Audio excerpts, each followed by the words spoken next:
기도하겠습니다. 아멘. 네, 오늘 은혜 받으실 하나님의 말씀은 시편 88편입니다.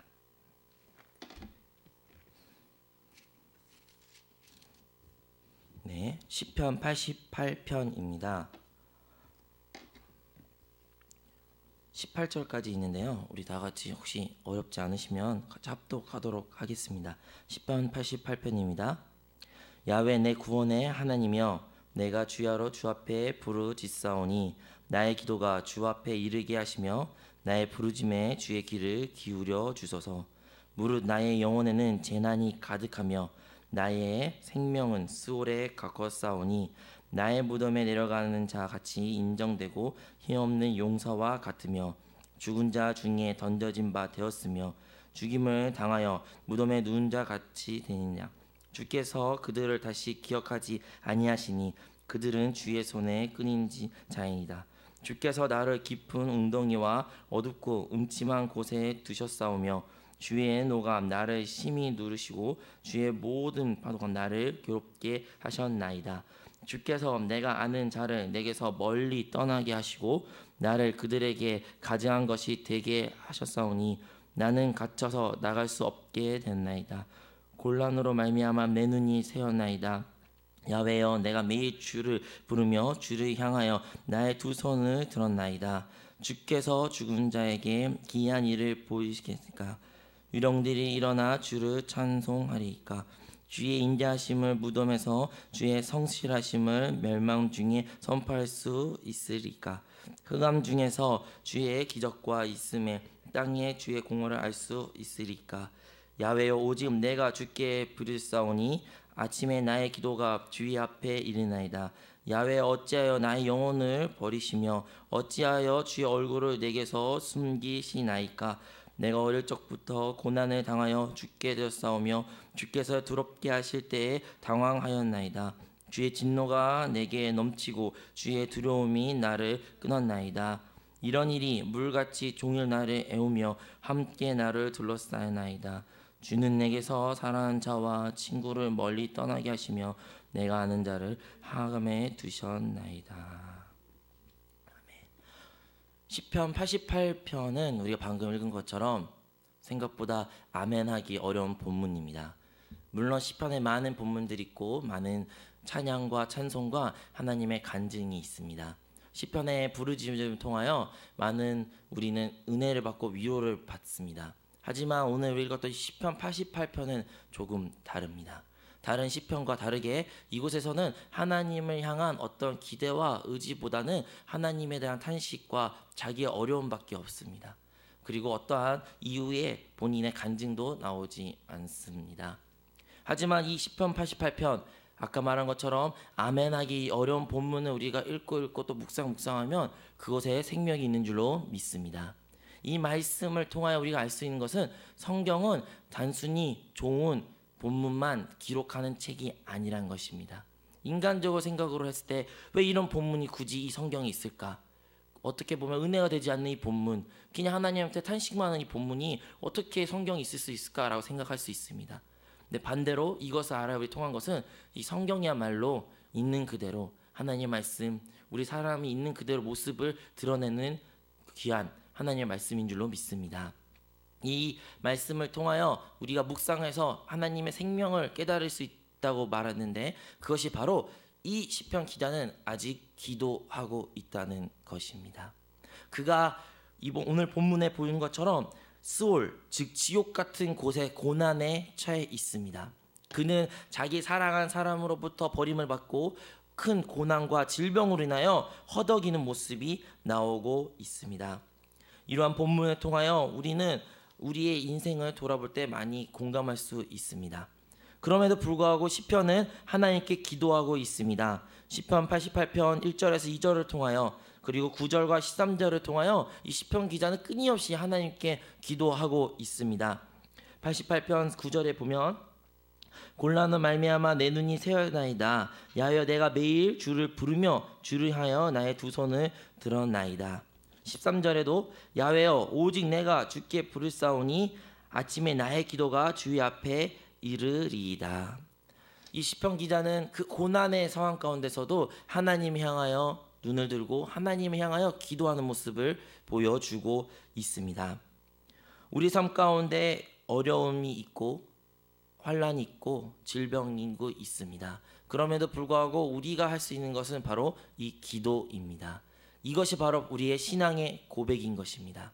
성경에 많은 인물들이 있습니다. 요셉, 모세, 다윗, 욥, 그리고 우리 예수 그리스도도 이 많은 성경 인물들 신앙에 와서는 바로 사도 바울과 같이 이 고난이라는 것을 다 겪게 되었습니다. 그들이 광야에서 고난을 겪고 그들이 어려운 상황 가운데 고난을 겪고 질병으로 인하여 혹은 자기의 사랑하는 아들로서부터 고난을 받을지라도 이 모든 성경 인물들은 다 이 고난의 길을 거쳐 갔습니다. 하지만 이 성경 인물들의 공통점들이 있다면 그들은 하나님에 대한 신앙을 던지지 않았던 것이고 저버리지 않은 것입니다.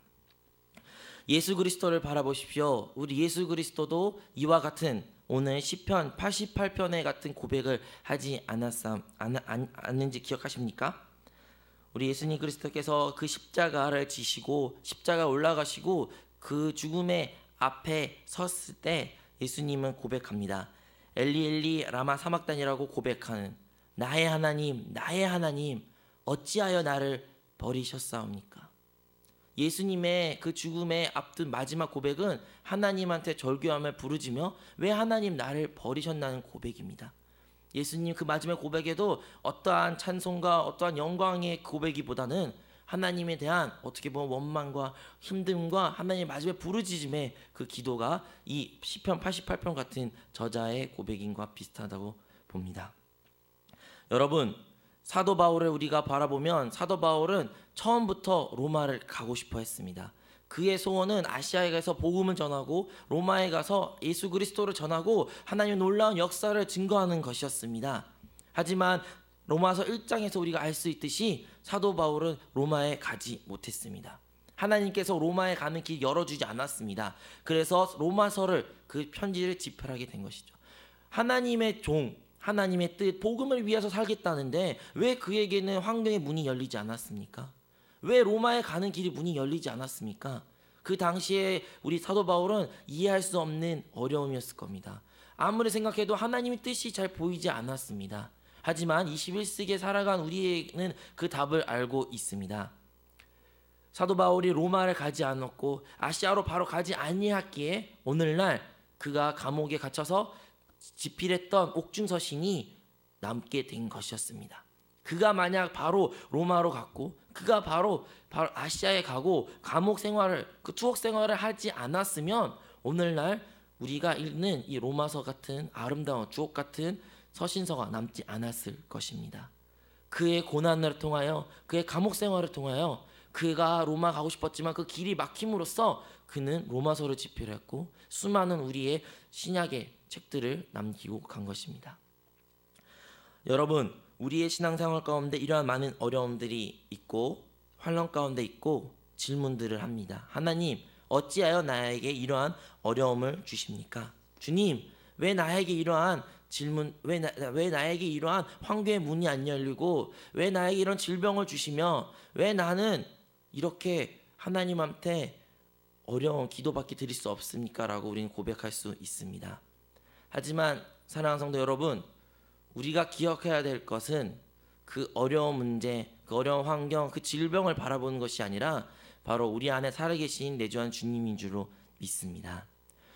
우리 사랑하는 다윗의 인물을 통하여 알 수 있듯이 우리 많은 기독교인들의 사랑하는 시편 23편으로 통해 알 수 있듯이 그가 이러한 고백을 합니다. 내가 사망의 음침한 골짜기를 다닐지라도 내가 해를 두려워하지 않는 것은 주께서 나와 함께 하시나이다. 그가 왜 사망의 음침한 골짜기를 두려워하지 않는 것일까요? 그가 두려워하지 않는 것은 바로 주님이 그와 함께 했기 때문입니다. 우리는 원합니다. 사망의 음침한 골짜기를 다니지 아니한 것을 꿈꾸고 우리는 어려운 환경, 행복한 환경, 아주 성공한 길, 건강한 모습 이러한 것만 바랍니다. 하지만 진정한 축복은 진정한 복은 주님이 우리와 함께하는 것입니다. 아무리 좋은 것을 우리가 먹고 아무리 부와 그리고 권위와 권력을 우리가 지닐지라도 그곳에 하나님이 없다면 그곳에 하나님의 내주하심이 없다면 그곳에 하나님의 성령이 인도하시 없다면 과연 그것이 진정한 축복이겠습니까? 우리의 진정한 축복은 바로 주님이 우리와 함께하는 것입니다. 비록 우리가 사망의 음침한 골짜기를 다니는 그 어려운 환경에 처했을지라도 다윗이 고백한 것처럼 주님이 나와 함께하기에 우리는 두려워하지 않을 수 있는 것입니다. 우리가 주목해야 하는 것은 오직 우리 안에 있는 주 예수님이 있는 것입니다. 그래서 우리는 질문해야 됩니다. 우리 안에 주님이 계신지를. 여러분 안에 주님이 계신다면 그 주님은 여러분 느끼고 계신지를. 여러분, 우리가 환경을 바라보고 문제의 산을 바라보고 큰 폭풍을 바라보면 두려워하는 것이 어떻게 보면 자연스럽습니다. 두렵고 떨리고 염려와 걱정, 근심이 우리의 생각에 가득한 것이 너무나도 지극히 정상적입니다. 하지만 그것에 우리가 머물다면 우리는 죽을 수밖에 없습니다. 우리에게 어떤 소망도 없고 어떤 희망도 없습니다.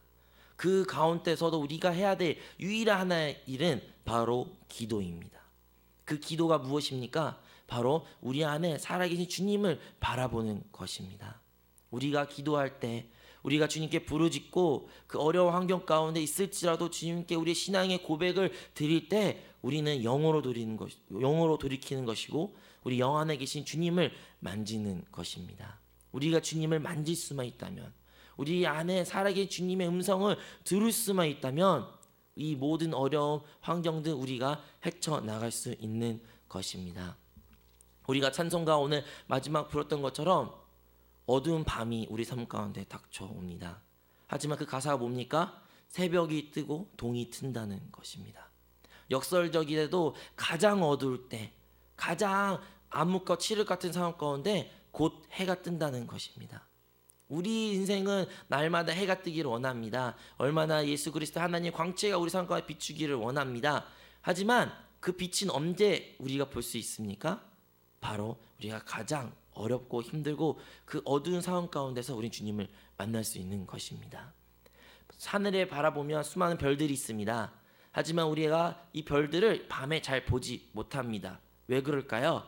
빛 공해라고 하는 것이 있습니다. 그것이 뭐냐면 인공적인 빛들이 도시 가운데 너무나 많기 때문에 그 빛으로 인하여 도시에 만든 사람들이 만든 그 빛으로 인하여 하늘의 별을 잘 못 보는 현상을 빛 공해라고 합니다. 우리 신앙 가운데, 우리 삶 가운데 그러한 인공적인 것들이 너무 많이 있습니다. 인공적인 즐거움, 인공적인 행복, 인공적인 어떠한 것들, 이러한 것들은 우리 주님을, 참된 그 별빛 같은 아름다운 주님을 보지 못하게 하는 것입니다. 반대로 이런 것들이 하나하나, 우리 인공적인 것들이 우리의 자아와 우리의 육체와 우리의 혼과 우리의 생각을 하나하나 제거할 때 어떻게 보면 가장 칠흑 같고 우리가 의지할 곳도 없고 우리가 우리의 마음을 말할 수 있는 토로할 사람도 없고 도움의 손길이 없는 그 가장 어두울 때 주님만이 빛날 것이고 주님을 우리가 볼 수 있을 것이고 주님을 우리가 체험할 수 있는 것입니다. 오늘 우리의 말씀을 통하여 한 가지 제가 옛날에 사랑하는 친구한테 그 선물 하나 받았습니다. 그 선물이 뭐냐면 나침반이었습니다. 나침반. 이 나침반을 제가 받아가지고 제 집에 방에 올려놨습니다. 그리고 시간이 얼마나 지났을까요? 그 친구가 저보고 그 나침반 잠깐 빌려달라고 했습니다. 그래서 제가 집에 돌아와서 제 방을 막 뒤지는데 이 나침반을 찾지 못하는 거예요. 워낙 집이, 제 방이 어지러지고 정신없고 막 옷도 막 내팽개가지고 그 나침반 찾는 게 너무 오래 걸렸습니다. 근데 제가 그 나침반을 딱 찾았는데 제가 그래도 놀라웠던 것이 뭐냐면 그 나침반 찾기 위해서 제 온 집을 뒤지고 정신없게 했는데도 이 나침반이 가리키는 그곳은 언제나 그 북쪽이었습니다. 그거를 보면서 한 가지 생각이 들었습니다. 아, 나의 신앙생활이 이 나침반과 같았으면 좋겠다. 나의 환경과 나의 상황이, 내가 살아가는 이 세상, 나의 육체와 질병이 혹여나 나를 너무 힘들게 하고 정신없고 이 세상이 어떻게 혼탁하고 너무나도 질서가 없고 무질서한 상황 가운데 있을지라도 나의 마음, 나의 신앙의 중심은 오직 하나님을 바라보고 오직 주님만 바라봤으면 좋겠다. 나의 믿음이 나침반 같으면 좋겠다라는 생각을 그때 문득 하게 됩니다. 사랑하는 성도 여러분, 우리의 믿음의 나침반은 어떠한 상태입니까? 나침반은 언제나 그 한 가지 방향을 바라봅니다. 우리의 신앙 동안 오직 한 가지의 방향을 바라봐야 될 줄로 믿습니다. 바로 우리 안에 살아계신 주님을 끝없이 바라보고 우리 생명 되시고 우리 능력 되시고 우리의 구원 되신 그 주님을 바라보는 것입니다. 여러분, 시편 오늘 시편 88편 같이 어떻게 보면 고난과 하나님의 찬송과 하나님에 대한 어떠한 것도 기쁨도 없는 그 어려운 상황 가운데 여러분 혹이나 처했다면 여러분 그래도 기도를 놓치지 마십시오. 여러분 그래도 주님을 붙잡으시고 주님께 부르짖으십시오. 여러분의 마음을 구하시고 여러분의 있는 그대로를 주님 앞에 나와 고백하십시오. 여러분 이 새벽 예배 나와서 이 시간에 같이 기도한다는 것은 어쩌면 이미 그러한 신앙의 길을 걷는 자로 믿습니다. 우리가 이 믿음을 저버려선 안 됩니다. 예수님의 그 죽음, 예수님의 그 십자가 이후에 놀라운 부활, 놀라운 주님의 승천이 있었던 것처럼 여러분이 비록 이 상황이 가장 죽음 같고 어려운 상황이 있을지라도 그 뒤에는 분명 하나님의 승리가 있고 하나님의 간증이 있고 하나님의 놀라운 역사가 있을 줄로 믿습니다. 여러분 소망을 가지십시오. 여러분 주님을 바라보십시오. 우리가 왜 해를 두려워하지 않는 것입니까? 바로 주님이 우리와 함께 하시기 때문입니다. 사랑한 사람을 우리가 배신을 당하면 어떠한 느낌을 듭니까? 오늘 시편 기자에 보면 자기가 가장 사랑했던 가족, 가장 사랑했던 친구가 자기를 배신했다고 합니다. 사람의 관계의 문제에서 가장 힘든 것이 이 배신의 문제 아닌가 싶습니다.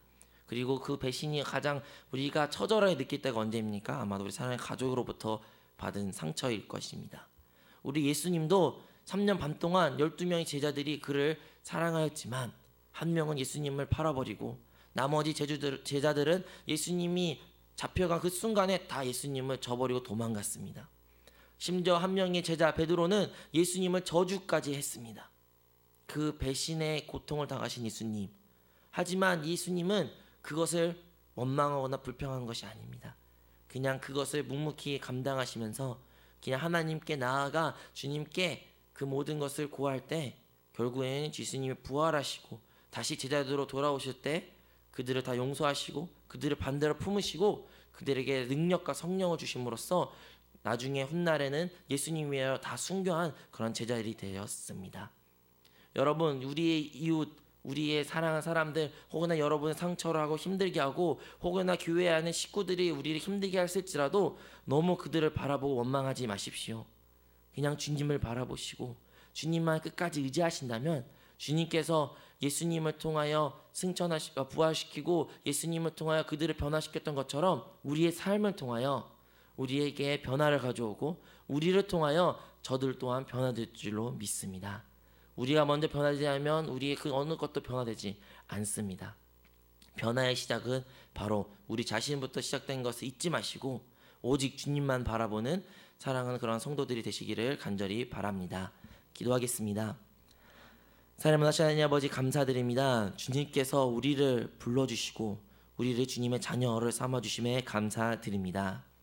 아버지 시편 88편의 기자와의 고백이 어쩌면 우리 성도님들의 고백일 줄로 있는 사람도 있을 줄로 압니다. 하지만 하나님 우리가 이 시편 기자와 같이 가장 칠흑같고 어두운 상황이 있을지라도 주님을 끝까지 붙잡을 수 있게 도와주시고 주님께 나와 기도할 수 있게 도와주시고 주님께 우리의 마음을 쏟아내릴 수 있게 하여 주시옵소서. 그리하여 우리 안에 살아계신 그 성령님을 만지고 체험하게 하여 주시고 우리 안에 살아계신 성령님의 그 음성에 그 성령님의 인도함에 우리가 예민하게 반응할 수 있는 성도들이 되게 하여 주시옵소서. 아버지 우리를 주님의 자녀 주님의 말씀을 듣게 해주심에 감사드리며 이 모든 말씀 사랑하신 예수 그리스도의 이름으로 기도합니다.